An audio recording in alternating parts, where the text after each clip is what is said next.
Ngayong araw, nagkayayaan nga kaming mamili sa Pure Gold. Bali aring video nga rin, may ilang araw na nga nakalipas. Nga ngayon ko nga laang na-edit. Sa sobrang tagal ko nga na-edit, ubos na nga yung pinamili. Sinama ko na nga rin aking kapatid dahil si Day mamimili, pang stock daw sa rin. Padala nga yung video din sa loob, gawa nang wala naman ako masyadong ipapakita sa inyo. Marami lang dito sa Pure Gold na tindang mga garne na wala nga dun sa aking pinamimilhan. Kaya nga paminsan-minsan, napunta nga kami din eh. Huwag yan, mahal. Balikin. Yan. May belo pag ako doon. Yun ay natalam sa'yo.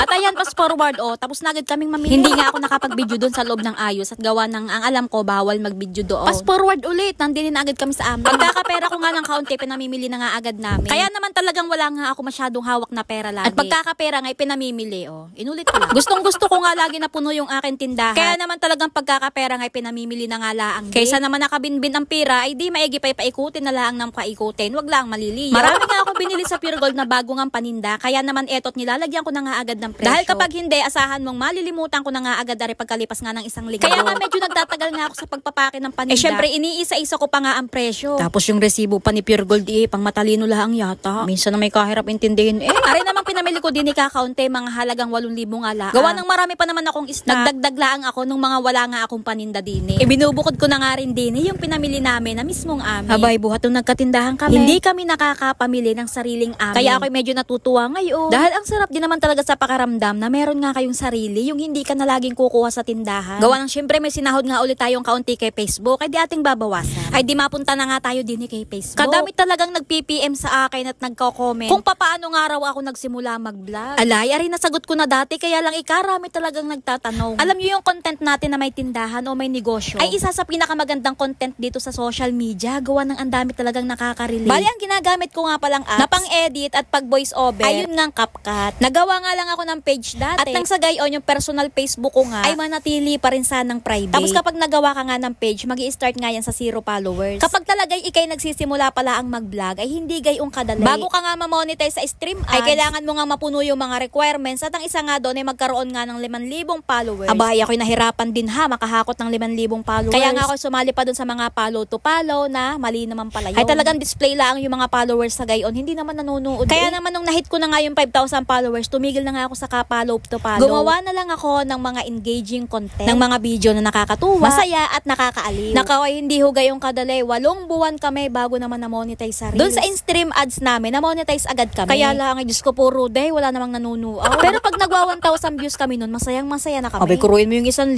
saan mo kukunin? Kaya lang, ay talagang halos wala ka namang kikitain kapag yun lang ang iyong views. Adi ayun nga, na-monetize naman kami sa Reels. Pagkatapos nga ng 8 buwang paggagawa ng Reels, araw-araw Reels ng Reels. Hanggang sa may nag-viral, di iyong kami na-monetize na rin sa wakas. Nadadalian akong kumita sa Reels, gawa ng maikli lang ang kailangan mong video. Abay, kapag kagay kay may 6 seconds, ay di kayo okay na. Tapos sa hanggang sa andaming nga nagbabiral sa video ko at andaming nagpapalo. Ibig sabihin, yung mga followers, kusa silang nagpapalo kapag nagugustuhan yung iyong content. Kapag sila'y natutuwa sa iyo. Sa totoo lang, napakamahiyain ko sa personal. Alay, nung ako'y high school nga lang, ay talagang napapalis na nga ang aking laway at ako'y hindi naimik sa school. Kaya nga yung aking mga kaklase nagugulat ngayon. Aba. Ay, hindi ka naman kikita din sa Reels kapag hindi mo kinapala ng iyong tapos syempre, pag ikay nagbablogin ako po, hindi mawawala ang basher. Minsan kasasakit pa ng sinasabi, hindi na nga minsan makain ng asaw ang mga salita. Abay, hindi ka naman kilala kung ano sinasabi sa iyo. Ay sabi nga nila, pag marami daw basher, ay maraming views. At pag marami daw views, ay di marami daw earnings. Kaya salamat basher. Pag may gusto akong malaman, isa lang ang sekreto diyan. Manood ka sa YouTube ng mga tutorial. Miski diyan sa Facebook, dami mong matututunan. Kaya kung interesado ka nga rin mag-vlog, abay, simulan mo na. Totoo na may kita nga sa Facebook, hindi ko lang pinamamahili sa inyo't baka ako'y inyong utangan. Ay kakaunti naman ang aking sinasahod kulang pa sa amay. Pero abay, syempre, saan mo naman kukuning bunganga ng tiya iyan? O siya, paano sa susunod na laang ulit ha?